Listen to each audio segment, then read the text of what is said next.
Kevin and Brian, though they were our sons, grew very close to Lisa. She misled them with lies, causing them to ignore us.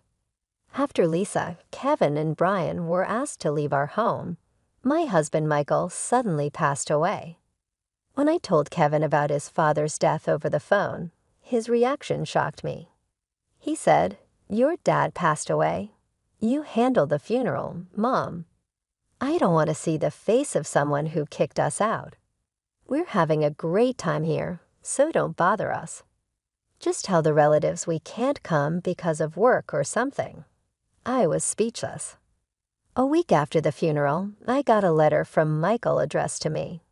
He wrote, "Please read this without our sons knowing." As I read, I was filled with emotion. Lisa had caused so much trouble in our family, and Kevin and Brian didn't even come to their father's funeral. I couldn't let it end this way. My name is Olivia. I'm 56 years old, a housewife, and I also work full-time. I met Michael at a party for new employees at our related companies. I'm not much of a drinker, but I couldn't turn down the drinks I was offered and ended up feeling very sick. I was sitting in a corner looking for a chance to leave when Michael noticed me. He started talking to me and even arranged a taxi for me later. I took a day off to thank him, and at his office, he was surprised to see me but pleased. We became friends, started dating, and eventually got married. We both longed for a warm family life. Michael had a tough upbringing, and I lost my parents when I was young.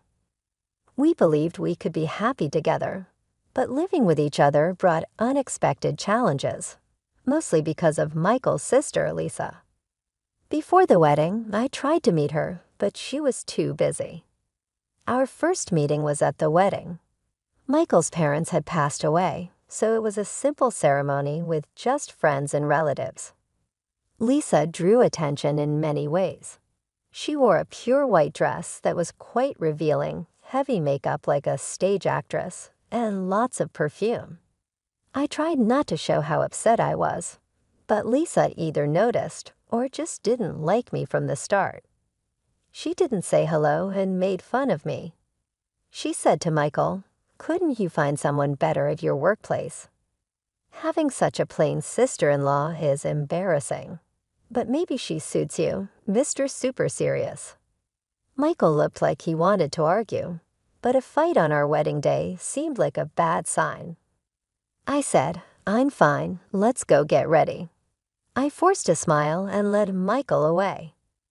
That was our awful first impression, but I didn't worry too much, thinking we would only see Lisa at family gatherings now and then. However, things changed dramatically. Soon after a short marriage, Lisa moved in with us because of her husband's cheating. She said, "My ex left, and I want to move out too." Our parents sold their place when I got married, so I can't go back to my parents' house. Can I stay at Michael's place for a while? Michael was clearly annoyed and said, "Why don't you rent an apartment? You got plenty of alimony, right? Just let me stay until I find a nice place." I want to take my time, not settle for a rundown house. But in the end, Lisa just showed up with her stuff and moved in without asking. The main issue was Lisa didn't seem to realize we were taking care of her. She acted like it was her own house, which was very stressful for Michael and me. Lisa would go out every night, sleep until the afternoon, and then spend the day lounging on the living room sofa, playing with her phone or just watching TV. This was her routine until she went out again after dinner. Sometimes I took a day off and stayed home, so I saw this was what she did every day. When I came home tired in the evening after working all day, Lisa would ask in a complaining tone, "Hey, is dinner ready yet?" "How long until it's done?" I would say, "In about 15 minutes." She would reply, "That long? Hurry up, will you?" She also made rude comments about my cleaning, saying things like, "You're not very good at this," or "You're cutting corners." I share the cleaning duties with Michael. He's tired too. Lisa told me. As a wife, you should be doing all the household chores. I didn't want to complain to Michael about Lisa because I didn't want to ruin their relationship as siblings. But he noticed that I was becoming unhappy. When Michael asked me about it and I told him about Lisa's behavior, he got really angry. He told Lisa, "Don't overstep your boundaries. You're just a guest here." But Lisa just shrugged and said, "I'm just stating the obvious," and refused to help pay for household expenses. She said, "I'm still in shock from my husband's cheating. How can I work in this state? And you want to charge me? I can afford to pay for clothes and go out drinking." Lisa's attitude made both Michael and me very upset. My dream of a happy married life was turning into a nightmare because of her. Michael and I wanted to have kids soon, but it seemed like the stress over Lisa was getting in the way. We were even thinking about getting medical checks when I found out I was pregnant. In our 6 years of marriage, we were so happy and cried tears of joy. Michael saw this as a chance to suggest Lisa move out. He told her, "We're going to need more space when the baby comes. Maybe it's time you move to your own place." Then Lisa asked me, "What do you plan to do about work?" I said, "I plan to return to work after a year of parental leave." She offered, "Well, I can look after the baby. But we plan to use daycare." I checked around and found out that all the daycares, even the unlicensed ones, had long waiting lists. A few months later, as my belly began to show, Lisa said confidently, "I'll take care of the baby until you get a daycare spot. I owe you, and I'll do it for free. It'll be tough on your finances if you quit your job." After discussing it, Michael and I reluctantly agreed to let Lisa help. I was very worried, but to my surprise, Lisa took excellent care of our newborn Kevin. She learned about childcare online, prepared his meals, and even took him to parks and community centers. She was so dedicated to Kevin, and it showed in how much he adored her. Even when our second son, Brian, was born 3 years later, Lisa's care didn't change. With Michael and me busy at work, we were thankful for her help with the kids. But as the boys grew older, they started to avoid us more. When we suggested going to the amusement park or having a barbecue for Brian's birthday, they would say, "Lisa already took us to a fancy place," or "We're going with Lisa to a high-end sushi restaurant." It was hard for Michael and me to see how excited they were about spending time with Lisa. Even after Kevin and Brian started elementary school, they preferred being with Lisa. Even on weekends, they barely talked to us and acted like we weren't important, spending all their time playing games or going out with her.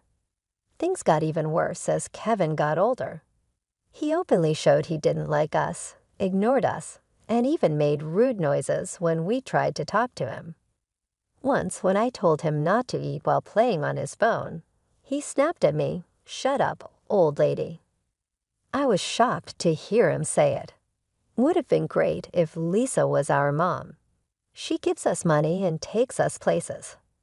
The boys even said being born to us was a mistake, and that they heard from Lisa we didn't really want kids. That hurt a lot. I calmly explained that Lisa, while not working and just living off her alimony, wasn't contributing financially. Kevin dreamily said, "Lisa's lifestyle is something to aspire to," and added, "But she raised us right. Complaining about her seems weird." They even questioned if we wanted kids at all, believing Lisa's claim that we had them just out of obligation, which was not true. Michael and I always wanted kids, and Lisa had only offered to help until we found daycare. I was very upset and couldn't believe what Kevin was saying to me. He smirked when he saw how upset I was and said, "You guys are always so annoying, telling us to do homework and that we play too many games." Lisa says it's fine not to do homework and even stays up playing games with us until morning. I snapped back, "Lisa isn't responsible for your future." Your dad and I tell you these things because we care about you, even if it means you might hate us." "Yeah, right. You're just jealous because we're close to Lisa. How dumb. Maybe you shouldn't have let her take care of us." I felt like crying. When I looked up, I saw Michael at the doorway, his fist shaking. He asked, "Who do you think you're talking to?" "Oh, hey, Dad. Working late again today." "Must be tough with such a small salary." The boys laughed mockingly, leaving Michael speechless. "Finally, you talked to us and it. Just to mock your parents," Michael shouted. "Stop being so loud," Lisa called out as she came downstairs to the kitchen, looking annoyed. "Getting worked up over what kids say is so immature. It's because you spoil them that they're like this," Michael yelled. "I've had enough. Get out now." "What, I've been nice to my nephews, and this is the thanks I get." "If you're going to stay, then pay your way," Michael said. Lisa puffed up her cheeks and finally agreed, "Fine, I'll leave." "Happy now?" "Lisa, you're really leaving?" I asked. "No way," Lisa replied defiantly.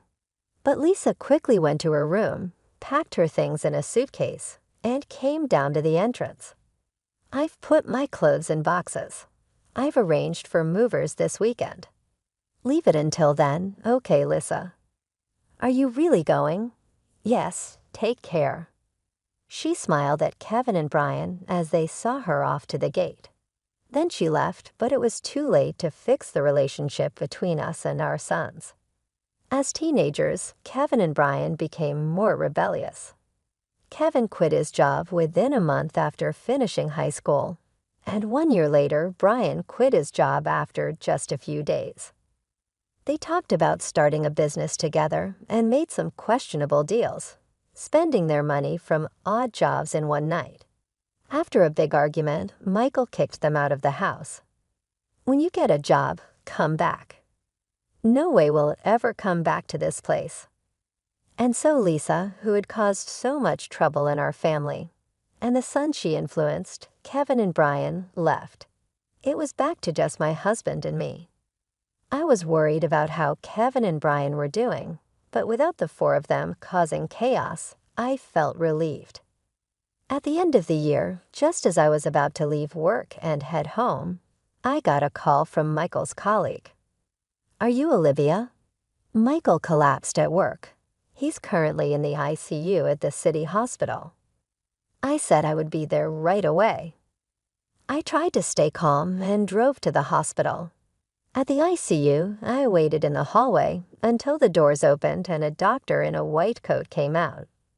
He looked sad as he told me, "We did our best, but I'm sorry." I was too shocked to speak. That morning, Michael had left for work as usual.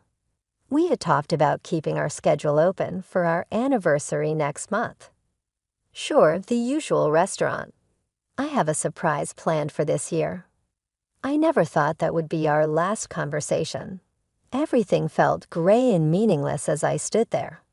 I decided to contact Kevin, Brian, and Lisa to tell them Michael had passed away. I left a voicemail and sent a message. That night, Kevin called back. I could hear music and laughter in the background. As I tried to tell him about his father, my voice shook. Kevin laughed and said, "The funeral and stuff, I'll leave it to you, Mom. I don't want to see the face of someone who kicked us out. We're having fun here, so don't bother us." I could hear Lisa chuckling in the background. "Just tell the relatives we're absent because of work. Say hi to them for us." I stood in shock for a while, holding the phone. Were these really Michael's sons and sisters? Feeling empty, I knew I had to go ahead with the funeral arrangements.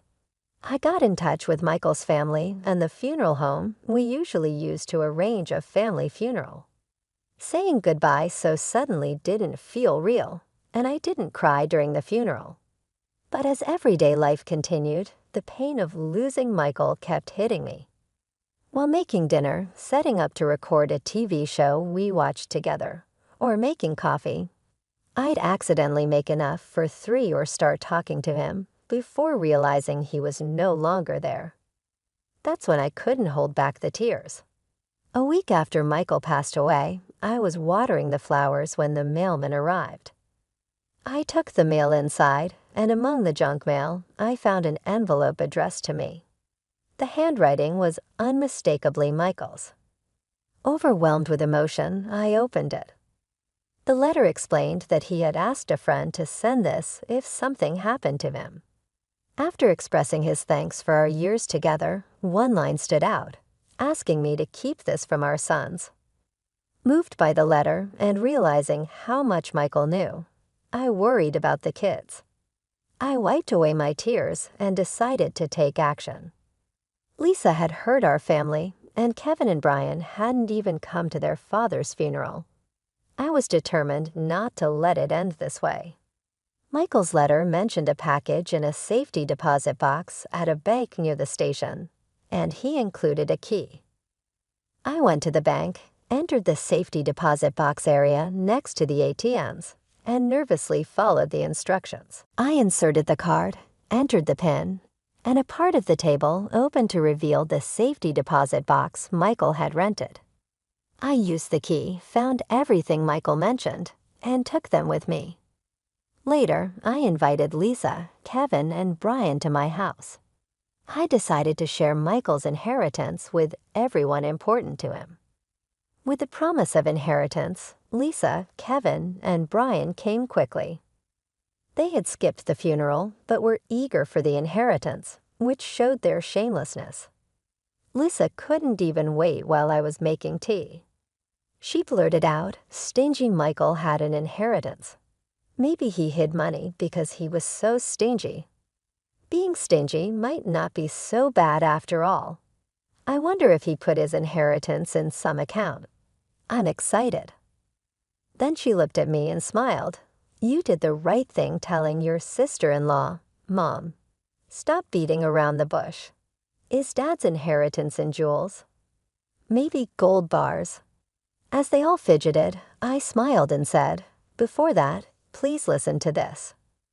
I put an IC recorder and Michael's cell phone on the dining table, which confused them. Is that Dad's cell phone? And what's this, an IC recorder? The kind used for investigating affairs? I see it on TV. Wait, did Dad have an affair?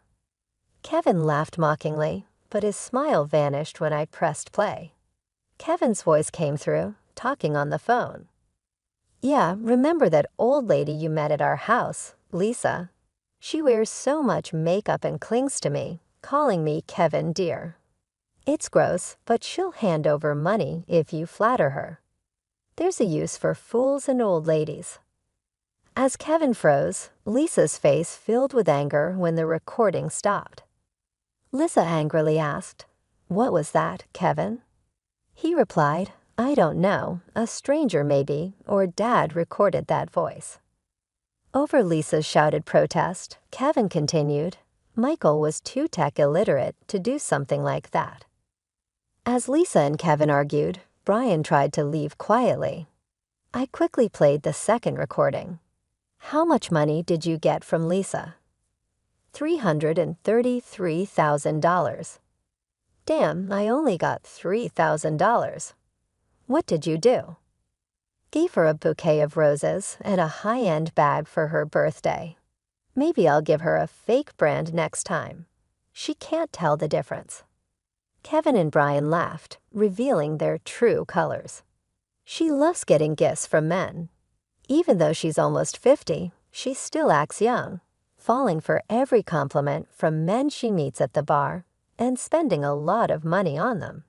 She's an easy target, really foolish. The brothers didn't hold back in their ridicule, even mocking her blonde hair and her unrealistic dream of marrying a young Korean pop star, which they found creepy.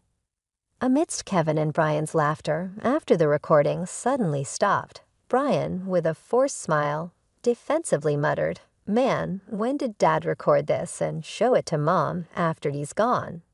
That's just mean." Pretending to be a good guy, but those are the ones you can't trust. Even now, they continued to insult Michael, which made me very angry. Before I could speak, Lisa yelled at them, "You dare mock people. Who do you think raised you since you were kids? Don't mess with me. See, that's what's so annoying about you, always acting like we owe you." They replied, and Kevin and Brian's laughter made Lisa's ears turn red with anger. "Now it's your turn, Lisa, having a favorite bar to go to. That's quite nice, isn't it?" As I reached for the IC recorder, Lisa's face tensed up. Without hesitation, I pressed play. First, lively music and clinking glasses, then Lisa's high-pitched voice came through. "That's right. I've had my nephews wrapped around my finger since they were little. I filled their heads with all sorts of nonsense about their parents. Kids are easy to manipulate. Oh, Lisa, you're so clever," praised the man proudly. Lisa responded, "I'm single. I need them to take care of me in my old age." "Look at my nephew, handsome, right? They look like models or pop stars," the man replied, growing more talkative. "I dream of my nephews feeding me, taking me on amusement park dates, even changing my diapers in the future." "Oh wow, going into a facility? No way. If I'm going to be looked after, it's by handsome men only. Can't wait." I stopped the playback and looked at Lisa, with Kevin and Brian's intense gaze upon her. She turned away. So both my brother and his wife had nasty hobbies, recording things secretly. I vented. Around so much, I heard from relatives and got curious. After all, the alimony from your ex-husband should have run out after 24 years, yet you remain unemployed. So I hired a private investigator to look into your background. I explained what had been recorded. "Lisa, you really are quite a character. No, not funny at all, creepy really. What do you think of us?" As the brothers cringed and hugged themselves, Lisa's eyes narrowed in anger. "Shut up. I doled on you, spent my time and money. What's wrong with expecting something in return?" "Oh, you mean this?" I said as I spread a bankbook on the table, making Kevin and Brian's eyes light up. "Oh, is this finally the inheritance?" "Well, sort of," I said suggestively, glancing at Lisa, who looked nervous and sweaty, her eyes shifting around as if looking for a way to escape. I turned to Kevin and Brian. "Remember what I told you before? Michael cut ties with his father before we got married. Remember?" Kevin nodded. "Our grandfather, Dad's father, didn't work seriously. He relied on the family fortune and racked up a huge debt," I continued. "That's right," I added. "Michael's mother worked herself to death paying off those debts, right, Lisa?" Lisa nodded. "So the inheritance Michael received from wealthy relatives, he kept it a secret and deposited it in an account for you. We never heard about this. If there was money, why didn't he tell us?" they asked. "He planned to proceed with the inheritance once you started working seriously. But before that, someone used it without permission," I explained. Kevin and Brian turned to look at Lisa. "No way," they said. "Yes," I continued. "Lisa had been taking Michael's bankbook and seal without permission during his lifetime and withdrawing money." Kevin and Brian looked at the bankbook, which now showed $300,000 down to $20. "Hey, what did you spend it on?" they demanded. "Well, this guy convinced me there was a great investment opportunity. I thought I could double it and pay it back. I just borrowed it, that's all," Lisa tried to explain as she squirmed under their gaze. Kevin and Brian exploded in anger. "Don't joke. That was supposed to be our money. Just $300,000 and you're making a fuss. Considering the effort I put into raising you, you should be giving it to me for free," Lisa shot back defiantly. This made Kevin and Brian even angrier, their veins popping on their foreheads, looking ready to confront her. But that wasn't all about Lisa. I sighed and spread Kevin and Brian's bank books on the table. You both started working right after high school, so the college funds were left untouched. I was going to give it to you once you started working seriously, but this too was meddled with, seeing only a few pennies left in their accounts. Kevin tore at his hair in frustration, and Brian almost cried. "Damn it, woman, what you're doing is criminal." "Yeah, we'll sue you," they threatened. "Don't be silly, it's called family theft and doesn't count as a crime when done by a relative," Lisa replied, crossing her arms and legs and laughing annoyingly. "I'll pay it back someday, maybe in the next life." "You could be charged for it," I said. At my words, Lisa's eyes widened in shock. "Huh. Indeed, relatives living together can't be charged for crimes, which is why Michael kicked you out," I continued. "Planning to report you?" Dumbfounded, Lisa asked in disbelief. "You betrayed your husband's sister." "Well, yes, that's what happened," I confirmed. "Really? Unbelievable. After all I've done for you, how ungrateful," Lisa complained. "Who's ungrateful here?" I yelled back, silencing the room. I glared straight at Lisa, unleashing my fury. "Because of you, our family is a mess. It's beyond repair. What are you going to do about it?" "Overreacting much." Lisa shrugged. "I should have never trusted you and kicked you out sooner," I said. Then Lisa turned to Kevin and Brian, spreading a sinister smile across her face. "I wanted to be a mom, huh? Since I couldn't become one, I thought I'd take your mom away from you too." Kevin and Brian looked terrified. "Are you okay in the head? Just stay away from me for good," Kevin said. "That's a problem." "I came today to borrow money from you," Lisa smirked. "We're family," she said, "so we should help each other in times of need, right?" "Yeah, right, Mom," suddenly Kevin and Brian, who had been furious moments ago, put on a smile. "Actually, we're broke too.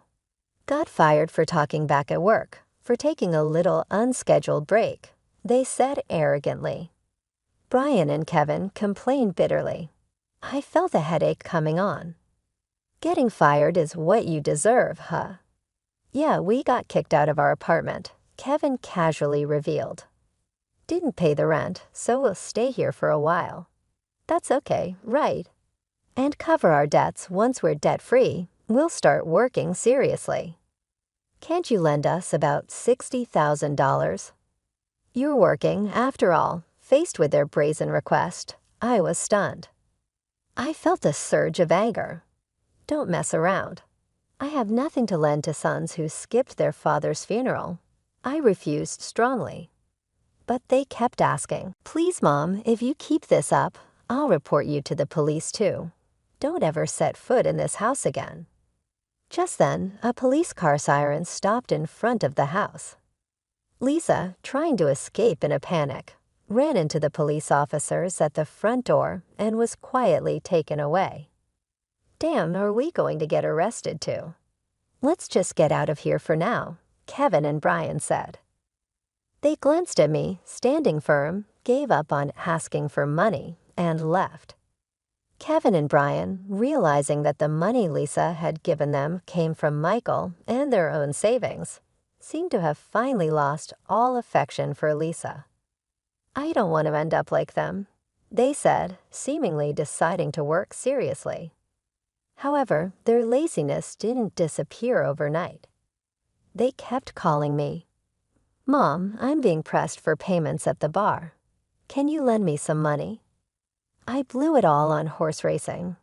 Can you lend me about $200,000? I got so annoyed that I blocked their contact information. Later, they tried to ask other relatives for money, but were shunned and denounced as heartless for not attending their father's funeral, leading to estrangement. Eventually, pursued by debt collectors for borrowing from shady sources, Kevin and Brian woke up and started working seriously. However, they had racked up so much debt that they were banned from the nightclub and bars where they were regulars. Now shunned even at their favorite drinking spots, they complained, "We've lost all the fun in our lives." Lisa, being a first offender, paid a fine and was released quickly. However, the incident led to her being dumped by her boyfriend. Moreover, after repaying the embezzled money from Michael's, Kevin's, and Brian's accounts, she ended up with a huge debt. Lisa now works from early morning till late at night, looking exhausted. What I kept secret from Lisa and my sons was that Michael had left another item in the safe, a large pink diamond necklace, a prestigious heirloom passed down from his mother. As mentioned in his letter, it was intended as a gift for our 34th wedding anniversary next year. Fearing it might be found and sold by Lisa or my sons, Michael had kept it in the safe. When appraised, it was valued at $360,000. To my astonishment, I wouldn't sell it. It's a treasured gift from Michael. Although I hoped for a warm family, things didn't go as planned with my sons, and I lost my husband too. But Michael's memory is still alive in my heart. Moving forward, I want to live strong and cherish the memories of Michael.